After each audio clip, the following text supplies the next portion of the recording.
Assalamualaikum warahmatullahi wabarakatuh. Waalaikumsalam warahmatullahi wabarakatuh. Bismillahirrahmanirrahim. Alhamdulillahi rabbil alamin. Wassalatu wassalamu ala ashrafil anbiya'i wal mursalin, Sayyidina wa maulana Muhammadin wa ala alihi wa ashabihil mujahidin at-tahirin, amma ba'du. Saudara-saudara kaum muslimin rahimakumullah. Pada pertemuan kali ini kita akan membicarakan riwayat Nabi Adam alaihi salam. Nabi Adam diciptakan oleh Allah dari tanah dan merupakan manusia pertama serta bapa dari seluruh umat manusia.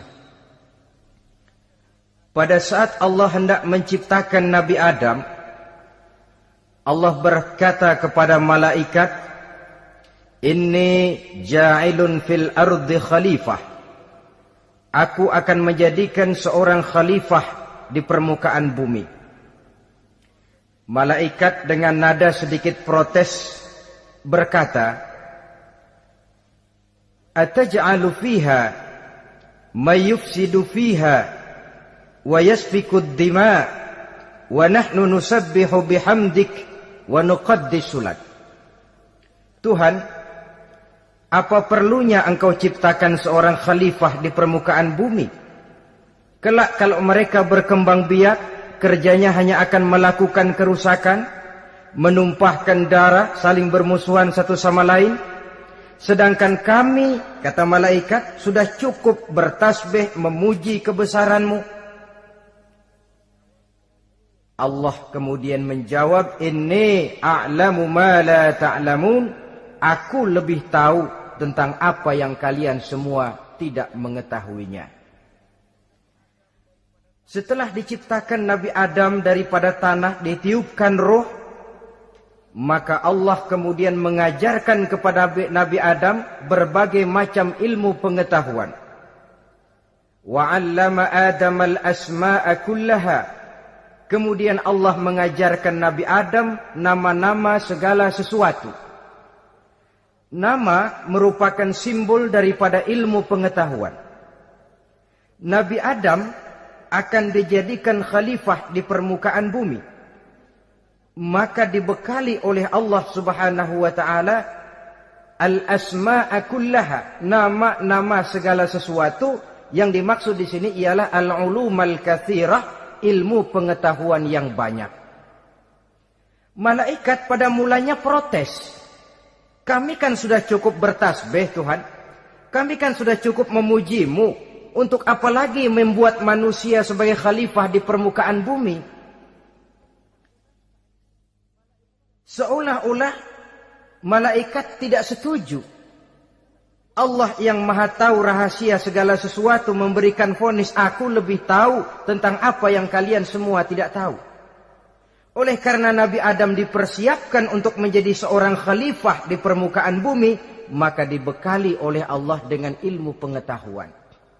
Begitu Nabi Adam dan begitu kita. Karena bukan cuma Nabi Adam, kita pun oleh Allah dijadikan sebagai khalifah-khalifah di permukaan bumi ini. Yang nilai kekhalifahan kita bergantung kepada kondisi kita masing-masing. Ada orang yang menjadi khalifah level internasional, menjadi pemimpin dunia Islam. Ada orang menjadi khalifah level nasional saja.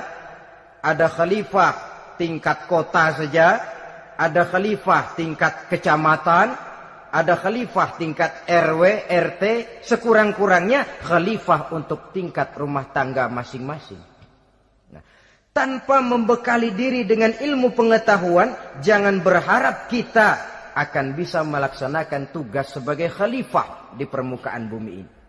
Apapun saja, Nabi mengajarkan man aradad dunya fa'alaihi bil ilmi wa man aradal akhirata fa'alaihi bil ilmi wa man aradahuma fa'alaihi bil ilmi.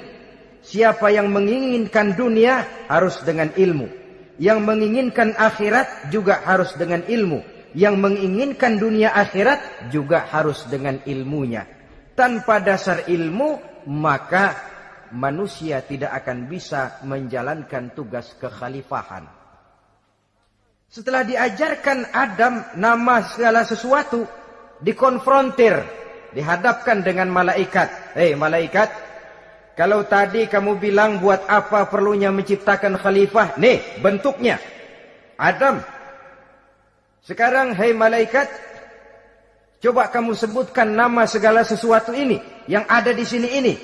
Malaikat berkata, Subhanaka la ilma lana illa ma 'allamtana. Ya Allah, kami tidak punya ilmu, kami tidak tahu semua itu kecuali apa yang telah Engkau ajarkan kepada kami.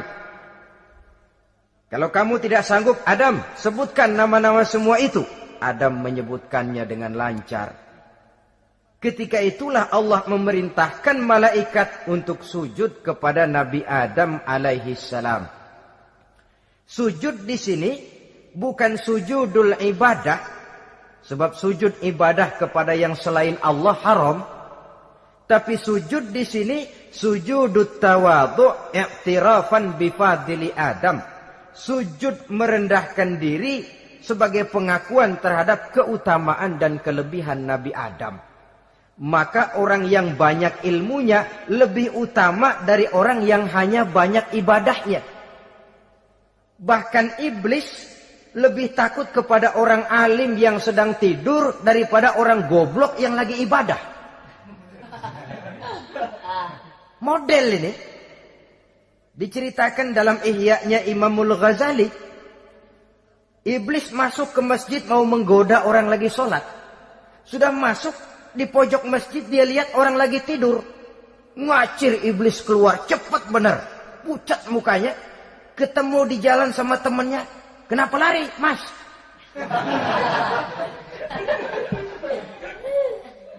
Kata temannya, saya mau goda orang sholat. Lalu tiba-tiba di pojok masjid saya lihat ada orang lagi tidur. Saya takut betul sama itu orang. Lari saya keluar. Loh, sama yang sembahyang sampean nggak takut, kok sama yang tidur takut bagaimana? Yang tidur itu orang alim. Yang lagi sembahyang itu orang goblok. Oh, godain orang goblok, saya colek juga dia lupa sembahyang. Tapi orang alim ini saya takut betul. Lah kalau diukur dengan malaikat waktu itu Nabi Adam, ibadahnya lebih banyak malaikat, jelas. Sudah bertasbih, sudah bertahmid malaikat. Nabi Adam baru diciptakan. Tapi kenapa Allah perintah malaikat sujud kepada Adam? I'tirafan bifadli Adam.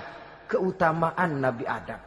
Pantas untuk diserahi tugas sebagai khalifah mengatur kehidupan di muka bumi.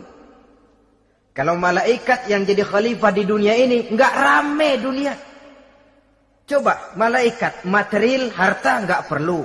Seksual nggak perlu. Dunia ini hambar. Justru dunia ini menjadi ramai setelah manusia diberikan fungsi sebagai malaikat, sebagai khalifah oleh Allah Subhanahu wa taala. Saudara-saudara kaum muslimin rahimakumullah, setelah nyata kelebihan Nabi Adam, maka Allah perintahkan Nabi Adam tinggal di surga dengan segala kenikmatan yang ada di dalamnya. Tapi lantaran sendirian, kesepian Nabi Adam ini. Allah Maha Tahu, maka diciptakannya pasangannya, yaitu Siti Hawa dari tulang rusuk yang sebelah kiri. Sehingga Nabi pernah pesan begini, Istausu bin nisa fa innahunna khuliqna min dhil'in. Hati-hati kamu ngadepi perempuan. Yang tolong dengar nih yang laki-laki, yang perempuan belaga budak aja dulu lah. Hati-hati kamu ngadepi perempuan. Fa innahunna khuliqna min dhil'in, karena perempuan diciptakan dari tulang rusuk sebelah kiri. Apa watak tulang rusuk? Tulang rusuk itu kan bengkok. Perempuan tuh begitu. Didiemin aja, bengkok terus, dikerasin patah.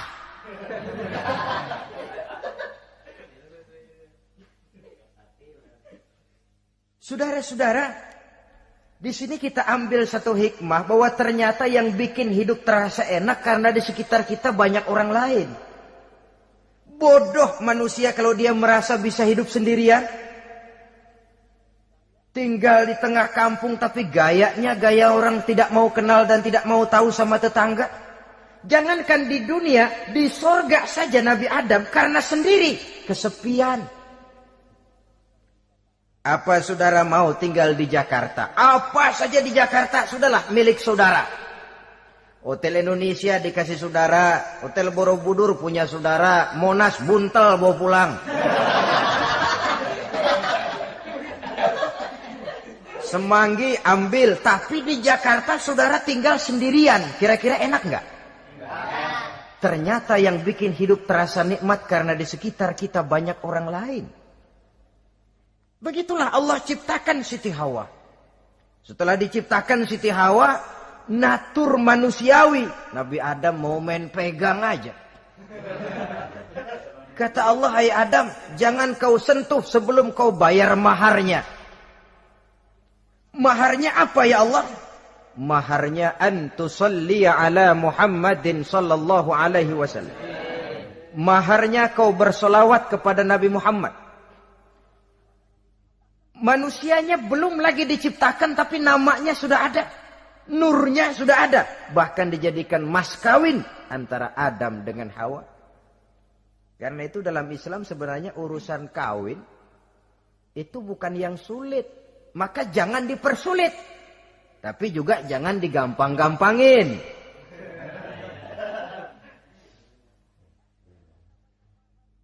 Artinya yang namanya mahar ini, walaupun cuma sebentuk cincin besi kalau orang sangat tidak mampu. Bahkan dengan mengajarkan Fatihah saja sah sudah.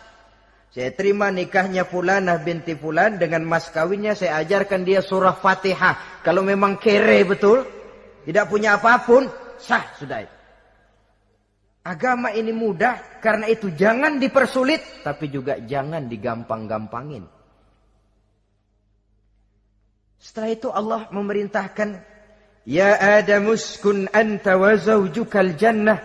Hai Adam, kau dan istrimu tinggallah dalam sorga. Wa kula minha ragadan haitsu syi'tuma. Segala makanan yang ada di dalamnya boleh kau makan. Pakaian yang aneka warna boleh kau pakai. Nikmati seluruh fasilitas yang ada di surga ini. Cuma atu aja Adam. Yang lain boleh dah. Mau ngapa pakai atu aja jangan. La taqraba hadhihi syajarah. Jangan kamu dekati pohon khuldi itu. Dekat saja jangan. Apalagi sampai metik. Jangan Adam.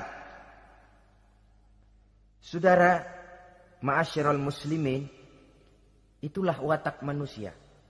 Kalau ada 10 persoalan, yang 9 boleh, yang 1 tidak boleh, yang tidak boleh yang bikin dia penasaran. Gua pengen tahu ngapa kagak boleh sih. Timbul penasaran. Apalagi iblis selalu berusaha. Sebab pada waktu malaikat disuruh sujud, semuanya sujud kepada Adam. Iblis tidak mau sujud. Tuhan tegur, iblis, kenapa kamu tidak mau sujud? Mana mungkin Tuhan. Saya akan dibikin dari api, kata iblis. Adam dari tanah. Unsur api lebih mulia dari unsur tanah. Masa saya harus tunduk kepada Nabi Adam? Gengsi dong.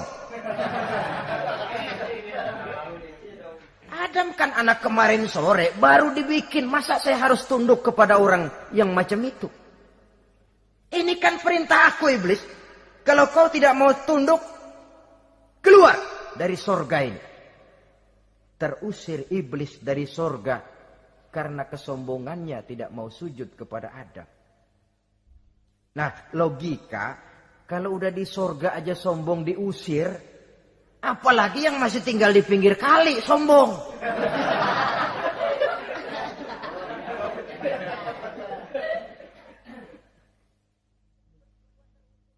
Tapi sejak peristiwa terusirnya itu, iblis bikin proklamasi.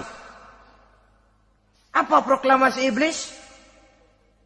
Rabbi fanzirni ila yaumi yub'asun. Ya Allah, gara-gara Adam saya diusir dari surga. Saya minta kepadamu ya Allah, beri saya kesempatan sampai hari manusia dibangkitkan. Kata Tuhan, innaka minal munzarin. Oke, silakan. Mau apa iblis? Rabbi bima aghwaytani la uzayyinanna lahum fil ardi wa la ughwiyannahum ajma'in. Ya Tuhan, disebabkan engkau telah menyesatkan aku, akan aku hiasi mereka manusia dengan kejahatan yang ada di muka bumi ini, dan aku akan sesatkan mereka semua. Ini proklamasi iblis. Gara-gara Adam saya terusir dari surga, maka sejak saat ini Adam dan seluruh keturunannya musuh bebuyutan saya. Akan saya lakukan segala macam cara untuk menggelincirkan manusia agar mereka menjadi orang yang engkau murkai ya Allah. Kemudian Allah memberikan jawaban. Dialog ini saudara bisa lihat dalam surah Al-Hijr ayat 40, 41 sampai 44. Kata Allah apa? Inna ibadi laisa laka alaihim sultanun illa man ittaba'aka minal ghawin. Silahkan iblis. Yang lain barangkali bisa kau goda. Kecuali hamba-hambaku yang benar-benar hambaku, engkau tidak akan punya daya mempertipu mereka. Engkau tidak akan punya kemampuan menggelincirkan mereka. Kecuali kalau memang mereka sudah mau ikut pengaruhmu. Sepanjang mereka benar-benar menjadi hambaku, kata Allah. Hamba Allah yang sebenarnya, mereka di luar kekuasaanmu iblis. Tapi kalau mereka sudah turun menjadi hamba harta, hamba dunia, hamba pangkat, budak jabatan, mereka itu yang bisa kau gelincirkan. Selama mereka masih tetap sebagai hambaku, kata Allah, mereka di luar jangkauan kekuatan dan kekuasaanmu iblis. Nah, sejak saat itu kan iblis selalu nyari jalan, nyari lantaran bagaimana Adam nih supaya dia tergelincir. Gara-gara dia saya diusir dari surga. Nguping terus iblis. Sampai akhirnya dia dapat berita tentang dilarangnya Nabi Adam mendekati pohon khuldi itu. Satu hari dengan muka sedih. Ya, iblis itu the best actor. Aktor ulung dia. Dengan roman muka sedih. Dia datang kepada Nabi Adam dan Siti Hawa. Kata Nabi Adam, iblis, ente kok tampangnya demek amat sih?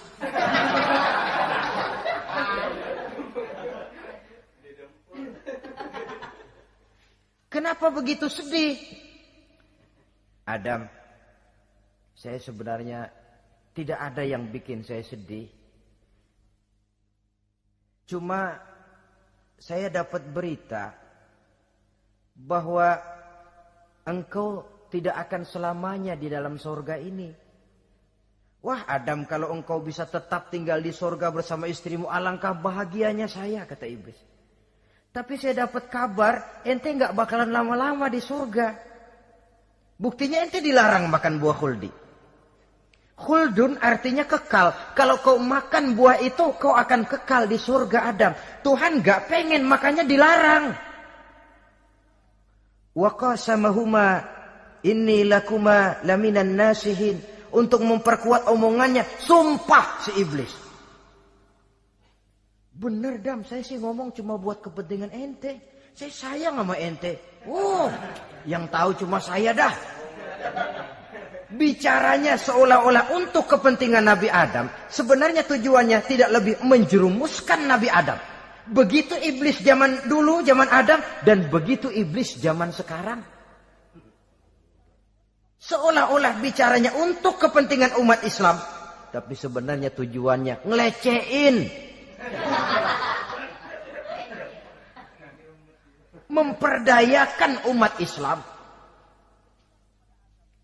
Dia bilang kepada Adam, saya sih cuma ngasih saran Adam, kalau ente pengen selamanya di surga, petik aja tuh buah. Pokoknya beres dah. Itu si Tuhan ngelarang aja bohongin doang lo.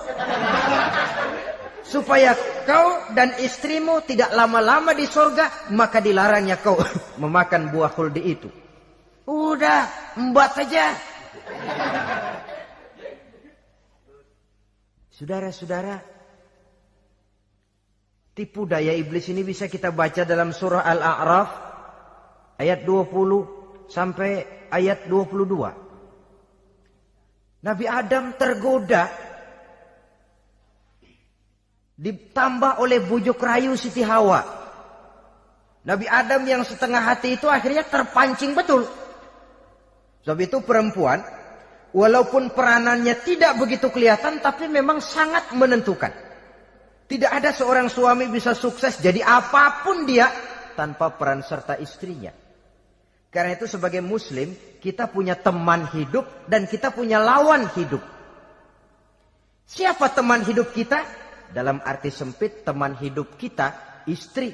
Kalau dia istri tentu suami yang taat kepada Allah dan Rasulnya. Dalam arti luas, teman hidup kita ialah setiap muslim. Setiap orang yang pandangan hidupnya sama dengan kita. Itu teman hidup. Lalu lawan hidup kita siapa? Lawan hidup kita secara mutlak iblis dalam segala bentuknya.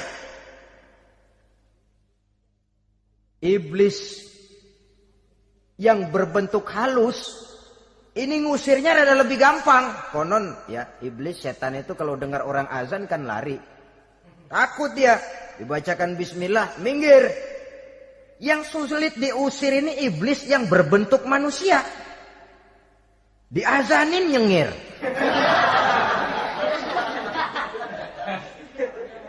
Gawat ini. Saudara-saudara, ini musuh dalam artian mutlak. Sedangkan musuh dalam artian ideologis, setiap orang yang pandangan hidupnya tidak sama dengan kita. Bahasa langsungnya, setiap orang di luar Islam secara ideologis, ya. Adapun secara manusiawi, kita tetap toleransi, saling menghormati, setuju dalam perbedaan pendapat, kembali kepada prinsip lakum dinukum. Kewajiban saling menghormati sesama manusia, tapi secara ideologis tidak ada kompromi. Begitulah Nabi Adam tergoda. Dan begitulah iblis selalu menggoda keturunan-keturunan Nabi Adam. Sampai kepada kita sekarang ini. Tiap kali kita hendak melakukan berbagai kebaikan, iblis ini mulai bisik kasa, kusuk, kesek. Saudara tadi dari rumah mau berangkat niat dengerin ceramah macam ini. Apa dikira iblis enggak? Wah, gatal iblis. Kata iblis, alah jangan bertingkah lah dengerin ceramah. Ceramah mah urusan 70 ke atas. Ente masih muda. Berjuang kita. Jihad, bismillah. Tidak, saya mau dengar ceramah. Berangkat kita ke tempat ini. Sampai di sini apa dikira iblis diam? Enggak. Dia bisikin lagi. Iya. Lo hadir ke sono dah. Cuma nyampe sono lo ngomong aja ngomong dah. Ustadz mah jangan didengerin, ngomong aja udah. Perang lagi jihad, saya nggak mau ngomong, mau dengerin betul-betul.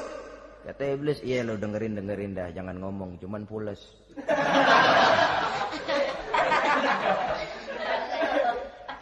Segala macam cara dilakukan oleh iblis untuk menggelincirkan manusia.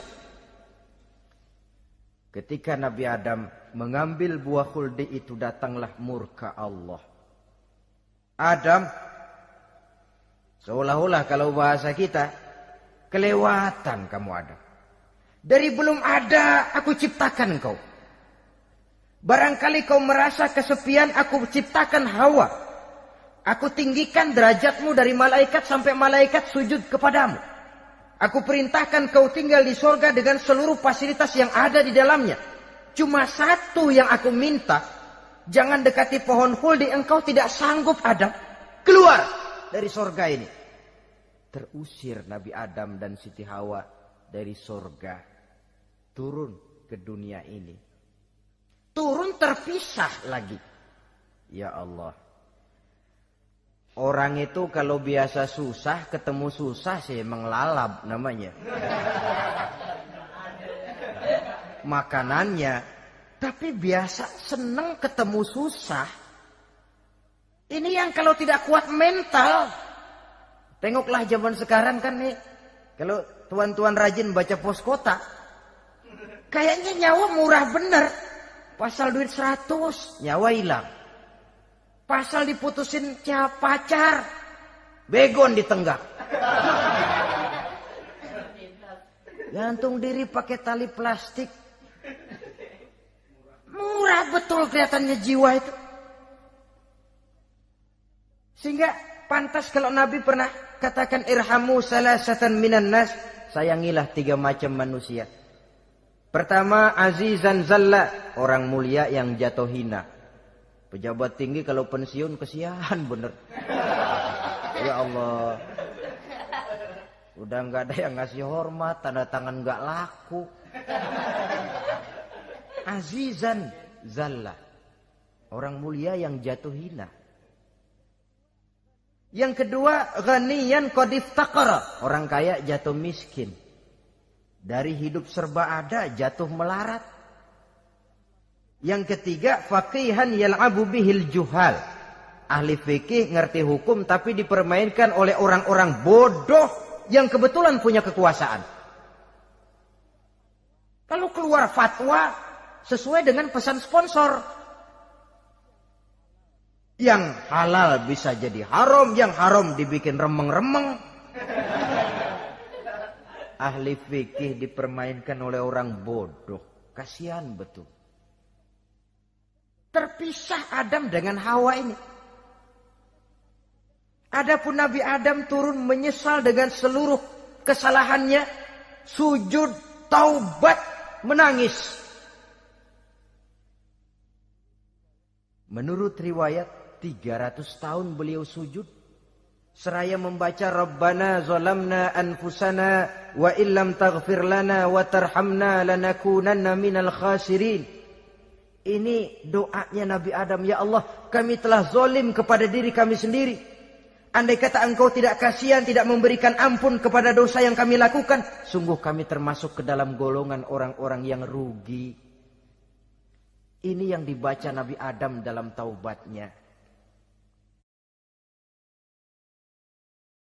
Di akhir taubatnya, Nabi Adam munajat kepada Allah.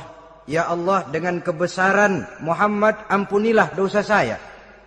Allah tegur, kaifa araftahu ya Adam walam akhluqhu. Dari mana kau bisa tahu nama Muhammad Adam, padahal aku ciptakan saja belum manusianya. Kata Nabi Adam, pertama, ketika engkau ciptakan saya, engkau tiupkan ruh ke dalam jasad saya, terbuka mata saya memandang ke bawah arasmu. Di sana nampak dengan jelas tertulis di kaki arasmu, La ilaha illallah Muhammadur Rasulullah. Taulah saya bahwa Muhammad ini orang yang paling dekat dengan engkau ya Allah. Sampai namanya bergandengan dengan namamu di kaki arasmu. Yang kedua, ketika saya hendak menyentuh Hawa, kau juga yang mengatakan jangan kau bayar maharnya sebelum kau bersolawat kepada beliau. Saudara hadirin yang saya hormati, Nabi Adam diterima taubatnya oleh Allah. Kemudian dipertemukan kembali dengan Siti Hawa setelah sekian lama berpisah.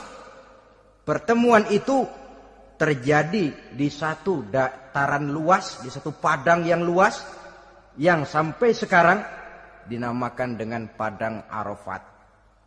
Tempat para ibadah haji melakukan wukuf, yaitu puncak pelaksanaan ibadah haji. Dan pertemuan itu sendiri terjadi di atas sebuah bukit kecil yang diabadikan dengan nama Jabal Rahmah di kawasan Arafat itu. Di atas Jabal Rahmah itu ada satu monumen kecil untuk mengabadikan pertemuan Nabi Adam dengan Siti Hawa. Lalu tinggallah keduanya di permukaan bumi ini. Oleh Allah diberikan karunia keturunan yang banyak. Dan tiap kali lahir kembar. Kembarnya laki perempuan, laki perempuan, laki perempuan. Dari sinilah berkembang biak manusia. Di mana di zaman Nabi Adam perkawinannya silang. Karena tentu tidak ada manusia lain. Perkawinan silang itu artinya, kalau si A dan B, A ini laki, B perempuan, kemudian lahir kembar kedua antara C dengan D, maka begitulah yang A dikawinkan dengan D, yang C dikawinkan dengan B. Perkawinan silang. Tidak boleh perkawinan yang kembar sama di waktu dilahirkan. Nah, di antara putra-putra Nabi Adam yang kemudian juga membuat sejarah, yaitu Habil dan Qabil.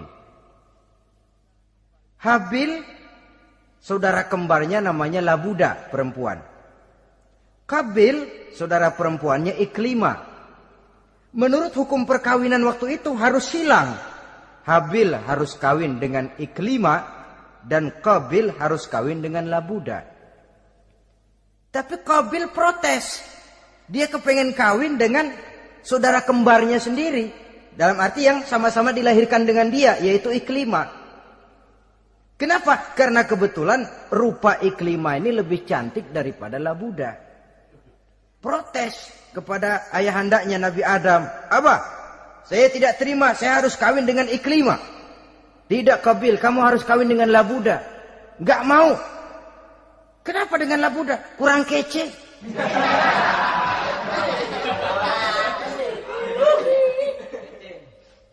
Bertengkar, Nabi Adam tidak berhasil menyelesaikan.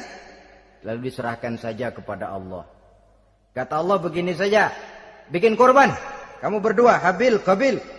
Siapa yang korbannya aku terima, dia boleh kawin sama Iklimah.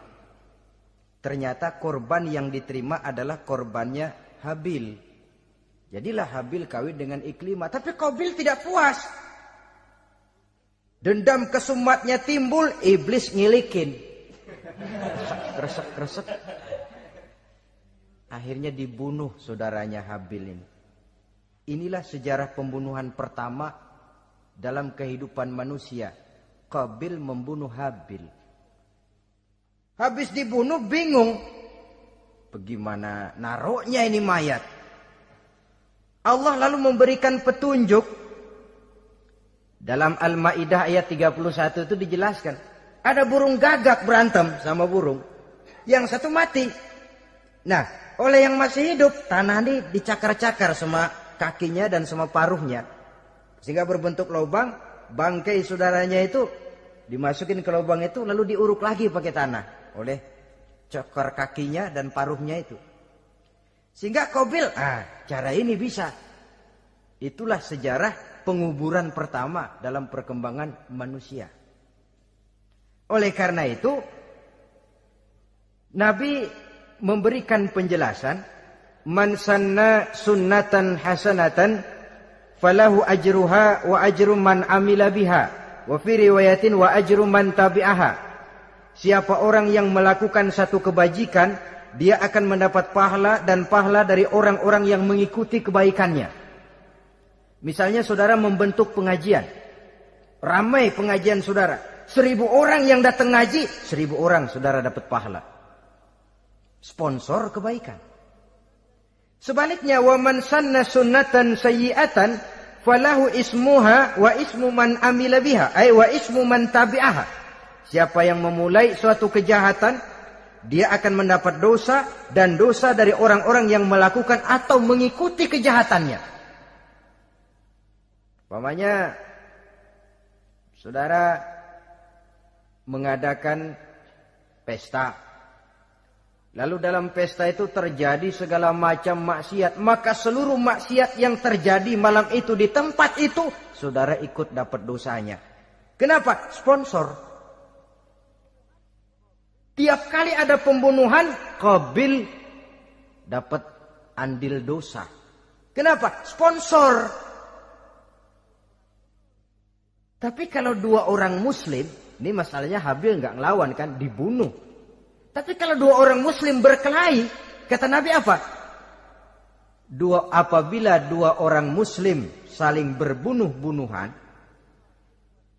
maka al-qatil wal maqtul finnar, baik yang membunuh ataupun yang dibunuh dua-duanya neraka.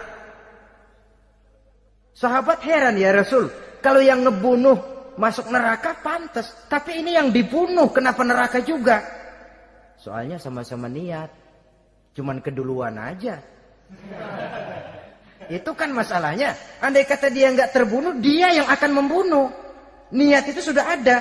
Nah kalau Habil ini dia tidak punya niat membunuh, dia memang dibunuh oleh Qabil. Saudara-saudara kaum muslimin rahimakumullah. Lalu dari situlah berkembang biak keturunan Nabi Adam alaihi salam. Sehingga dengan demikian bisa kita katakan sebagai satu konklusi, pertama, bahwa manusia adalah makhluk Allah yang menempati kedudukan tertinggi dan berasal dari Nabi Adam sebagai manusia pertama. Dengan malaikat sekalipun manusia sebenarnya lebih tinggi. Kapan? Kalau dia tetap benar-benar sebagai hamba Allah yang membekali diri dengan ilmu pengetahuan. Laqad khalaqnal insana fi ahsani takwim. Kami ciptakan manusia dalam bentuk yang paling baik. Dan ketinggian manusia itu tidak ditentukan oleh bahan-bahan dari mana manusia diciptakan. Tapi ditentukan oleh adanya roh yang ditiupkan ke dalam jasadnya. Dan kemampuan yang ditimbulkan oleh nilai-nilai rohaniah tadi. Kalau secara biologis kita ini semua bahannya sama. Dari saripati mak tanah yang menghasilkan buah yang dimakan oleh mak bapak kita, membentuk hormon, menghasilkan sperma, terjadi kerjasama yang baik antara ibu dan bapak, sehingga kemudian melahirkan kita ke alam dunia ini. Secara biologis bahan kita sama, dan tidak itu yang menentukan ketinggian manusia. Walaupun keturunan juga mempengaruhi, sebab sekarang ada istilah ramai orang bicara bayi tabung. Dan majelis ulama sudah memberikan fatwa kalau spermanya itu berasal dari sang bapak, tidak jadi masalah. Tapi kalau dari orang lain, haram. Yang lebih celaka lagi di negara maju, tidak lewat proses alam rahim. Jadi dalam satu tabung yang diberikan suhu yang mirip dalam kandungan, di situ dipertemukan antara sperma, air mani laki-laki, dengan ovum, air mani perempuan. Diberikan suhu yang mirip dalam kandungan, dan itu diharapkan bisa menghasilkan manusia lewat tabung kaca itu. Saya tidak sanggup bayangkan kalau sekarang orang tanya asal-usul kita, kan kita masih enak jawab. Kamu anak siapa? Oh, bapak saya Fulan, ibu saya Fulana. Oh, kenal saya. Tapi manusia yang akan datang kalau proyek ini berhasil, bapakmu siapa? Enggak tahu, saya dulu keluar dari tabung, Pak. Rendah betul martabat manusia. Sama saja dengan ada perempuan pernah protes, Pak, Islam itu enggak adil katanya. Kenapa? Masa dalam Islam laki-laki boleh kawin lebih dari satu, tapi perempuan enggak boleh kawin lebih dari satu. Supaya sama-sama adil, boleh dong perempuan punya laki lebih dari satu. Saya bilang, justru disitulah Islam itu hendak menjaga martabat manusia. Kalau seorang suami punya istri empat-empatnya lalu hamil, bapaknya jelas. Tapi kalau perempuan satu punya suami 4, lalu hamil, bapaknya yang mana ya?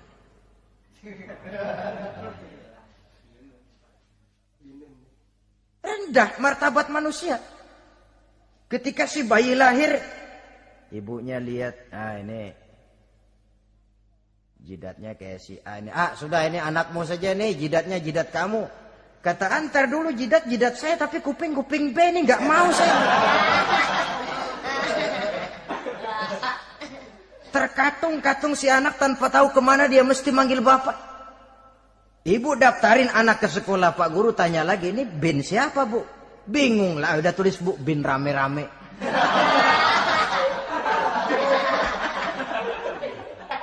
Kan rusak martabat manusia kalau sudah begitu. Justru Islam ini menjaga ketinggian martabat manusia. Jadi manusia itu fi ahsani takwim. Kapan? Kalau dia bisa menjaga kehambaannya di hadapan Allah dengan melaksanakan fungsi sebagai khalifah di permukaan bumi. Tapi bila dia sudah tidak lagi menjadi hamba Allah, tidak lagi berfungsi sebagai khalifah, dia sudah masuk summa radadnahu asfala safilin. Kami kembalikan ke tempat yang paling rendah, lebih rendah dari binatang sekalipun. Kalau dia tetap menjaga posisinya lebih tinggi dari malaikat. Malaikat saja sujud kepada Nabi Adam. Apalagi kepada makhluk-makhluk yang lain manusia ini. Tapi kalau dia tidak pandai, lebih rendah daripada binatang. Inilah uniknya makhluk bernama manusia. Dengan posisinya dia bisa menjadi lebih tinggi dari malaikat. Tapi juga dia bisa meluncur lebih rendah daripada binatang. Untuk menjaga itulah diperlukan agama dalam kehidupan kita sekarang ini. Bukan cuma sebagai lipstick, tapi sebagai pedoman, sebagai way of life. Yang akan mewarnai cara kita berpikir, state of mind, rule of thinking. Cara kita memandang kehidupan ini. Diwarnai oleh nilai-nilai agama. Dengan demikian, maka manusia bukan keturunan kera. So, ada satu teori namanya teori evolusi yang disampaikan buat pertama kali oleh Charles Darwin. Dia mengemukakan teori bahwa perkembangan kehidupan sesungguhnya di dunia ini menunjukkan mata rantai yang utama melalui apa yang dia namakan seleksi alamiah. Mula-mula dari ikan, melalui seleksi ke amfibi. Dari amfibi ke reptil, dari reptil ke mamalia. Dari mamalia ke mamalia kecil. Dari mamalia kecil ke primat. Dari primat ke monyet. Dari monyet menjadi Homo erectus. Ini teori Darwin. Tapi dia tidak jelas-jelas mengatakan bahwa manusia keturunan monyet. Hanya seketurunan. Seketurunan kan tidak berarti keturunan. Begini saja. Toyota Kijang sama Toyota Corolla itu seketurunan. Tapi Corolla dengan Kijang kan lain. Cuma seketurunan. Dalam arti sumbernya sama. Makhluk yang tidak tahan seleksi alam oleh udara yang sangat dingin, perkembangan cuaca yang sangat panas, gempa bumi dan sebagainya, seleksi alam dia namakan, hilang, musnah dari peredaran. Seperti ada binatang raksasa itu, dinosaurus, sekarang kan cuma tinggal dongeng saja, tinggal nama atau kerangka. Itu oleh seleksi alam dia nggak lulus, hilang. Yang bertahan, yang lulus seleksi alam. Manusia walaupun kecil yang lulus seleksi alam ini. Biar dihantam gempa bumi, angin topan, tetap aja ngejedok. Nah, teori Darwin ini, teori evolusi ini didukung dan dibuktikan oleh peninggalan fosil atau binatang dan tumbuhan yang hidup dan mati selama perkembangannya. Dari bentuk organik pertama hingga pendahulu terdekat daripada manusia. Tapi ada satu kelemahan dari pokok daripada teori evolusi ini. Pertama, garis perkembangan dari Homo erectus, yakni manusia jalan tegak, semacam gorila gitu, sampai kepada manusia mutaakhir masih belum menentu. Artinya, okelah, kalau manusia seketurunan dengan kera, batas antara manusia yang wujud sekarang dengan manusia purba itu apa yang menjadi penghubung? Monyet tidak mungkin. Ini dianggap mata rantai yang hilang, missing link namanya dalam istilah ilmiahnya. Dan ini masih dicari sampai sekarang. Kalau pendahulu terdekat manusia mutaakhir ini manusia purba, katakan Homo erectus, manusia jalan tegak. Lalu generasi sudah itu sebelum berbentuk manusia apa? Ternyata sampai sekarang masih ada missing link, mata rantai yang hilang. Lalu yang kedua, teori evolusi berhenti kepada manusia mutaakhir. Kalau memang kita manusia sekarang ini hasil evolusi, tentu kita akan terus berevolusi lagi. Dan akan jadi apa kita nanti? Ternyata sudah ribuan tahun manusia tetap manusia begini-begini aja.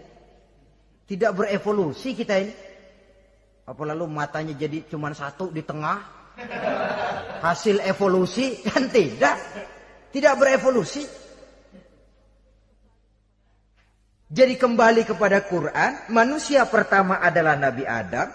Dan manusia-manusia berikutnya keturunan daripada Nabi Adam. Dan bukan hasil evolusi daripada monyet. Juga tidak akan berevolusi kemana-mana. Kalau demikian benarkah teori evolusi?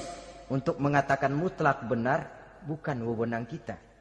Untuk mengatakan salah total juga kebenaran ilmu adalah relatif sebagai relatifnya daya pikir manusia. Di samping dia harus membuktikan kebenarannya, maka kebenaran ilmiah adalah kebenaran yang relatif dan temporer. Contoh kecil saja. Dulu orang berteori bahwa bagian yang terkecil dari suatu benda namanya molekul, kan begitu?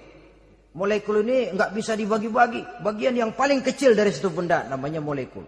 Ilmu terus berkembang. Ternyata molekul sebenarnya terdiri daripada atom. Atom itulah bagian terkecil dari suatu benda yang nggak bisa dibagi-bagi lagi. Nah, berubah sudah teori pertama. Tidak jadi molekul sekarang, atom. Belakangan rupanya atom masih tersusun dari partikel-partikel. Partikel inilah bagian yang terkecil dari satu benda. Berubah lagi sudah. Dan tidak mustahil akan ada penemuan bahwa partikel pun masih bisa dibagi-bagi lagi.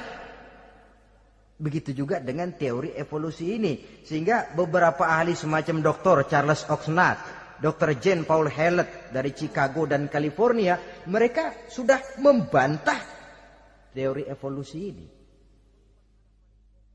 Namun masalah paling pokok dari kita ialah kita diciptakan oleh Allah berasal dari Nabi Adam alaihi salam. Nabi Adam diciptakan dari tanah. Dan kita bukan hasil dari evolusi, juga tidak akan berevolusi. Nah, lalu kepada makhluk bernama manusia diberikan fungsi sebagai khalifah di permukaan bumi ini. Ini yang dulunya malaikat protes. Sebagai khalifah, tugas kita apa? Khalifah Allah di muka bumi. Menerjemahkan sifat Allah sesuai dengan batas-batas kemanusiaan kita. Allah Maha Pengasih. Berusahalah kita pengasih kepada makhluk sesuai dengan batasan manusiawi kita. Allah Maha Menolong. Ringan tanganlah kita menolong orang yang memerlukan sesuai dengan batas kemampuan kita. Fungsi khalifah. Untuk bisa berfungsi sebagai khalifah secara baik, kita harus mempunyai modal yang dinamakan ilmu pengetahuan. Dan Islam sangat menggalakkan itu. Jauh dulu 14 abad yang lalu, dari desa kecil yang bernama Mekah yang peta belum muat, orang di dunia belum kenal, sudah keluar seruan utlubil ilma walau bisin, tuntutlah ilmu walaupun di negeri Cina. Ngomong Cina di Mekah, padahal Mekah waktu itu belum masuk peta, belum dikenal orang. Sudah ada revolusi ilmu dan budaya. Belajar walaupun harus nyebrang ke negeri Cina. Lalu ada lagi misalnya allimu auladakumus sibahata warrimayah, kata Nabi. Ajarkan anakmu renang dan lempar. Lempar lembing, lempar cakram. Olahraga. Satu tanda Islam agama masa depan. 14 abad yang lalu di Saudi Arabia, Nabi mengajarkan, ajari anakmu berenang. Kalau Islam agama untuk orang Arab saja, mau berenang di pasir. Tapi wawasan pandangannya luas. Bahwa Arab sebagian besar memang Islam, betul. Tapi Islam bukannya Arab, itu juga jelas. Sepanjang kita masih menjadi khalifah Allah, maka sepanjang itu kita fi ahsani taqwim. Nah, sebagai khalifah Allah kita bertugas membudidayakan alam ini. Kita kadang-kadang terlalu. Ada ayat, wa ma min dabatin fil ardi illa 'alallahi rizquha. Semua yang melata di muka bumi dijamin rezekinya oleh Allah. Ayat itu betul. Hak karena datang dari Allah. Bahwa rezeki disediakan di muka bumi, memang. Tapi rezeki itu tidak turun begitu saja laksana jatuhnya embun di waktu pagi. Kita harus berusaha. Dan usaha manusia mencari rezeki lain dengan ayam. Kalau ayam dari tahun atu. Nyari rezekinya tuh modalnya cuma ceker patok. Coba, dari tahun 1 ayam, asal punya ceker, punya patok, sudah dapat rezeki dia. Nggak perlu masuk TK, SD, SMP. Tapi manusia cari rezeki, apalagi zaman sekarang. Persaingan hidup tajam, lapangan kerja sulit, tensi ekonomi tinggi. Masuk sekolah urusan, tamat sekolah urusan. Kadang-kadang dilema juga. Masuk perguruan tinggi negeri sulitnya setengah mati kayak onta masuk ke lubang jarum. Masuk perguruan tinggi swasta yang favorit biayanya selangit. Artinya tanpa membekali diri dengan ilmu, keahlian, skill, kemampuan, fungsi sebagai khalifah sulit untuk bisa kita laksanakan. Saudara-saudara kaum muslimin yang berbahagia. Kalau fungsi khalifah ini mampu kita laksanakan, iblis putus asa sudah. Sebagai khalifah, di satu pihak kita menyembah hanya kepada Allah, di lain pihak kita membudidayakan alam ini. Ada apa sih di perut bumi? Minyak, gas, timah, emas. Ada apa sih di lautan? Pelajari lewat oceanografi, membudidayakan alam. Air sungai supaya arusnya nggak mengalir mubazir. Ada manfaatnya, bisa menimbulkan energi yang menghasilkan tenaga listrik. Bisa mengairi persawahan, irigasi.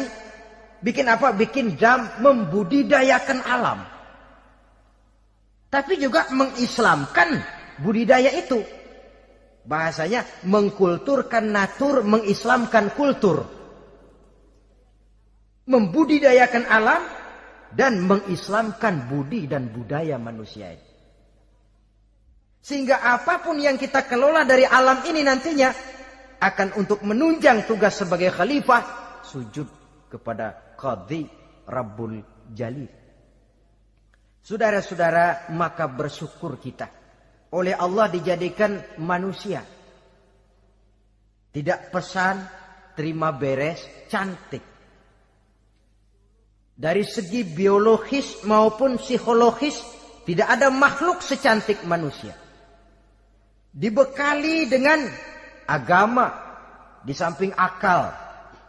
Sehingga agama membimbing akal agar sampai kepada kebenaran yang hakiki.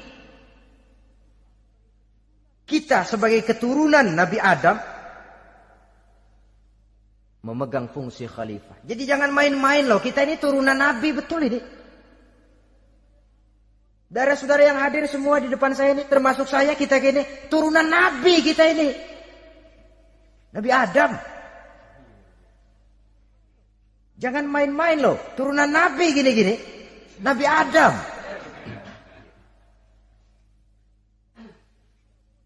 Sayang kalau posisi yang tinggi kita tidak melaksanakan fungsi yang tinggi. Sayang betul. Sebab itu manusia harus adil kepada dirinya dalam arti menjaga diri dari sesuatu yang bisa menghancurkan ketinggiannya dalam pandangan Allah. Jadi kalau kita sudah lemparkan diri ke meja judi, hanyutkan diri ke tempat mabuk, hancurkan diri di tempat maksiat, itu sudah tidak adil kepada diri sendiri. Tidak bisa menjaga ketinggian yang diberikan Allah kepada kita. Dikasih baju bersih, dicemplungin di comberan, diinjek-injek lagi. Kita ini diciptakan fi ahsani taqwim. Masa mau turun berbuat seperti binatang, itu makhluk rendah? Masa mau mengikuti tipu dayanya iblis, yang dia sudah proklamasikan bahwa itu musuh bebuyutan kita? Innahu lakum aduwwum mubin. Setan musuhmu yang jelas dalam segala bentuknya. Saudara-saudara, nah, untuk berfungsi sebagai khalifah ini sekali lagi, bekali diri dengan ilmu pengetahuan. Dan ilmu itu di zaman kita sekarang tentu kalau Nabi Adam diajari langsung oleh Allah, wa 'allama Adam al-asma'a kullaha. Lah kalau kita mau nunggu Tuhan ngajarin, geblek terus.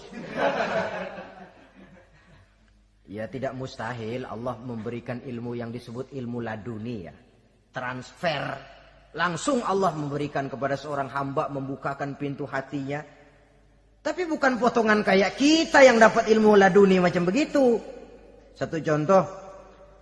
Menurut ceritanya, Hadratus Syekh Kiai Hasyim Asy'ari itu kan ngaji beliau kepada Kiai Khalil Bangkalan, Madura. Kiai Khalil ini wali. 2 tahun. Berguru di sana enggak diajarin apa-apa. Cuma kalau pagi nyari rumput. Tiap hari 2 tahun akhirnya Hadratus saya bilang, Kiai saya kapan diajarin? Sudah Hasyim kau pulang saja, insya Allah kau alim. Itu aja pulang jadi orang alim. Ya di samping terus beliau belajar ke Mekah. Kita harus melalui proses belajar. Ini untuk menunjang tugas kekhalifahan kita. Sebagai hamba Allah dan sebagai khalifah Allah di permukaan bumi. Sehingga 2 tugas ini bisa kita laksanakan dengan sebaik-baiknya. Menjaga martabat manusia sebagai makhluk yang mulia dan keturunan dari Nabi Adam alaihissalam. Saudara-saudara, ini sajalah pembicaraan kita kali ini. Terima kasih banyak atas segala perhatian. Mohon maaf atas segala kekurangan. Usikum wa nafsi bitaqwallah. Aqulu qauli hadza. Wassalamu alaikum warahmatullahi wabarakatuh.